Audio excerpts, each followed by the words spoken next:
মসজিদের ক্যাশিয়ারের কাছে মসজিদের 1 লক্ষ টাকা আছে, কমিটিকে না জানিয়ে ক্যাশিয়ার এই টাকা দিয়ে ব্যবসা করলে কতটুকু হালাল হবে?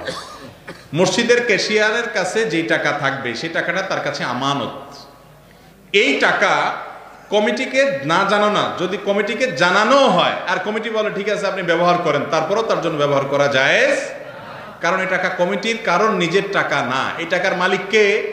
আল্লাহ। সবাই আল্লাহর ঘরে দিয়ে দিয়েছে আল্লাহকে, আল্লাহর তরফ থেকে আল্লাহর ঘরের খেদমতে ব্যয় করবে কমিটির লোকজন, তারা সেবক মাত্র। এমনকি তারা নিজের পকেটের টাকাও যদি দান করে, দান করার পরে ওইটার ওনার না, ওইটার মালিক কে? এখন আল্লাহ তাআলা।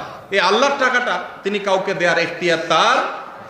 অনেক ক্যাশিয়াররা আছেন, অনেক কমিটির লোকেরা আছেন, তারা মনে করেন টাকাটাতে পড়েই আছে, আমি একটু ব্যবহার করি না। ভাই, এটা আগুন।